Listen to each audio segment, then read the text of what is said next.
la France, il aime beaucoup la marche. Le jour où on s'est rencontrés en Côte d'Ivoire, dans mon beau pays, il m'a posé une petite question, mais je n'ai pas bien compris la question là. Il m'a dit, c'est quoi tes loisirs?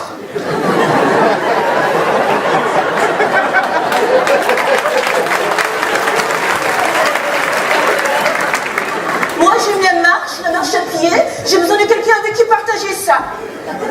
J'ai dit, ah, chérie Coco, il n'y a pas de problème. Si c'est ça, il n'y a pas de problème. De toute façon, quand j'étais plus jeune en Côte d'Ivoire, je marchais des kilomètres pour aller à l'école ou même pour aller puiser de l'eau. Donc, j'ai dit, il n'y a pas de problème. Zéba! Je ne savais pas de quelle qualité de marche François me parlait. François me parlait de la randonnée, madame, monsieur. Tu marches des heures et des heures et des heures et des heures et des heures, mais pourquoi? Loisir. Ça va, c'est un loisir. Nous-mêmes, on ne pouvait même pas imaginer que ça pouvait exister. Moi, je pensais que les loisirs, c'était pour se détendre l'esprit et le corps, se reposer un peu. Tu es assis à la plage avec un bon petit cocktail, toujours sous un palmier, jamais bronzé. Parce que Dieu nous a tout donné à la naissance.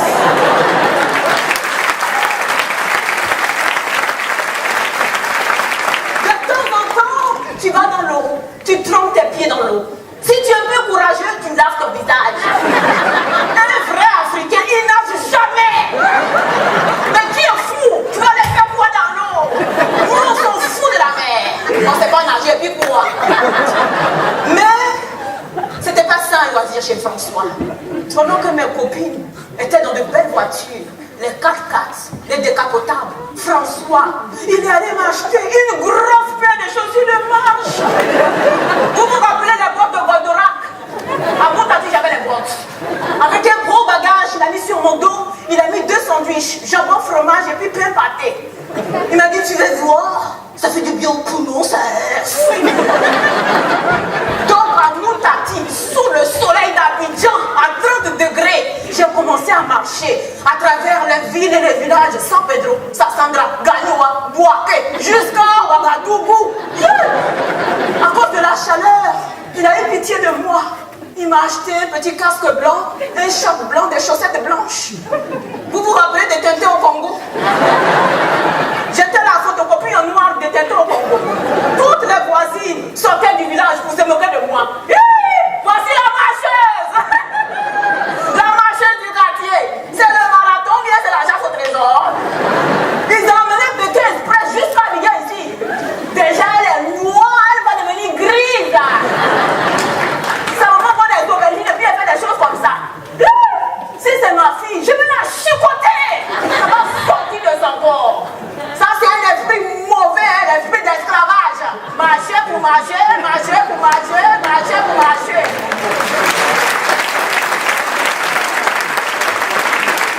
En plus, elle est venue me voir marcher. Elle voit que je vois escargot, elle me regarde dans les yeux. Son mari prend caméra. Moi, il ne me filme pas, hein, c'est escargot là, il filme. Hein. Et puis elle me dit, Tonti, qu'est-ce que c'est? Ma fille, tu parles de quoi?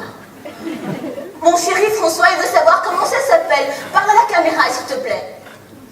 Oh, c'est escargot? Ça se mange? Non, ça se mange pas. Escargot là. Tu mets ça dans ton nez. Après, tu fais boucle d'oreille avec ça. Si ça ne te plaît pas, tu as vu les petites antennes d'escargot, tu dis ça, tu fais un modèle de Walkman. Tu dis, moi, je veux mon escargot. Toi, tu ne connais plus escargot. C'est pas escargot, tu as mangé, et puis tu as le gros mollet là pour suivre le monsieur là dans les montagnes. Comme vous êtes avec les Européens, vous oubliez tout. Je n'ai pas écouté cette dame. J'ai continué à marcher avec mon chéri François. En Afrique, on dit quand tu accouches d'un serpent, il faut en faire une ceinture. Un après-midi, François me dit, ma tendre, ce soir, on va dormir à la belle étoile. J'ai dit, oh chérie Coco, c'est le nom de quel hôtel? C'est pas. La belle étoile, c'est la forêt de Ouagadougou. Où il y a tous les serpents de la planète, c'est là-bas, il veut qu'on dorme. Donc, il y a la vieille bêtée, maman Rouad, la plus vieille vieille femme de 92 ans qui nous a vus dans la forêt à 21h30. Elle partait chercher des feuilles. Quoi? Mani?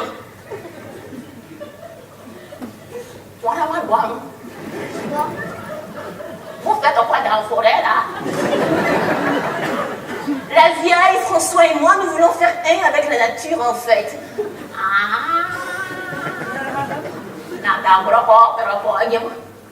C'est pas ta maman qui vend les aubergines au marché là. C'est toi qui dors dans la forêt.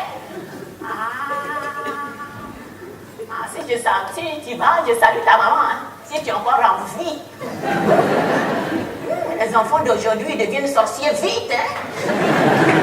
Après, ils vont nous accuser. En plus, elle est avec un blanc. Et si les blancs sont dedans, on est tous morts.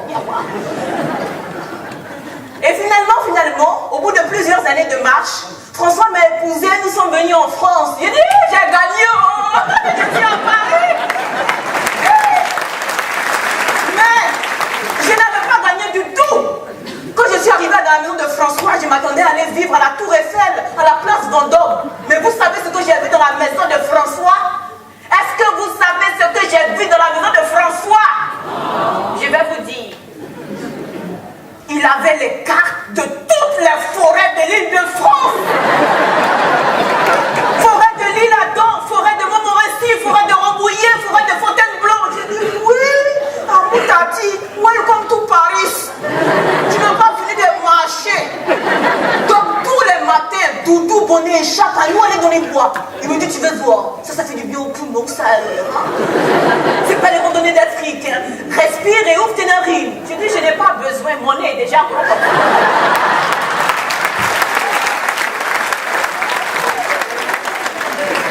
Donc tous les matins, Doudou, Bonnet, à nous aller dans les bois. On va marcher 7 km pour aller découvrir un petit ruisseau. Et quand il est devant le ruisseau, il est tout en extase. Oh là là! Oh, mais c'est beau, c'est magnifique!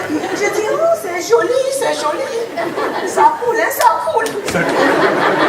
L'eau est claire, l'eau est claire. Il n'y a pas de poissons, mais il y a des cailloux, sinon c'est joli. Parfois, pendant des heures et des heures, on marche dans la forêt. Soudainement, François, il me lâche le bras. Il me dit, Amoutati! Je dis, oui, chérie Coco, il y a quoi encore? Regarde le ciel, écoute le vent.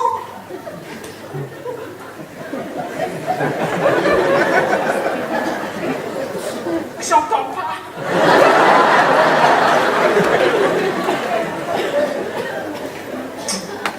La pauvreté, c'est une malédiction. Je suis venue écouter le vent en France. Il paraît qu'Aïcha a construit une deuxième maison pour sa maman. Moi, j'écoute le vent. Le gars là, il s'ennuie. Il va faire jusqu'à... J'ai fini par entendre des voix dans la forêt là. Donc un soir, avec François, au bout de 5 ans de marche, nous nous sommes perdus dans la forêt. Il me dit, oh là là, on est encore perdus, Amoutati. Il est où le chemin vert? Il est où le chemin vert? J'ai dit, bon François, mon cher étant François, excuse-moi beaucoup, hein. Tu vas beaucoup m'excuser. Mais vraiment, je ne marche plus avec toi, je n'aime pas la marche, ça m'épuise. Je t'aime beaucoup, mais je me préfère. Je n'aurais jamais dû dire ça à François. Il a pété les plombs, il a viré par toutes les couleurs tricolores, du bleu jusqu'au rouge. Oulala! Trahison! Tu m'as dit que tu aimais la marche pour que je t'épouse. Tu n'es qu'une arriviste, toi. Je dis, mais quelle arriviste, François?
commencé à crier dans le village. Mais non, Caramel est sorcière. Caramel est sorcière, elle est arrivée dans le village. Elle va nous manger, elle est noire, au secours. Allez les filles, on continue la marée. Caramel ne mangera pas. Vive Miracle.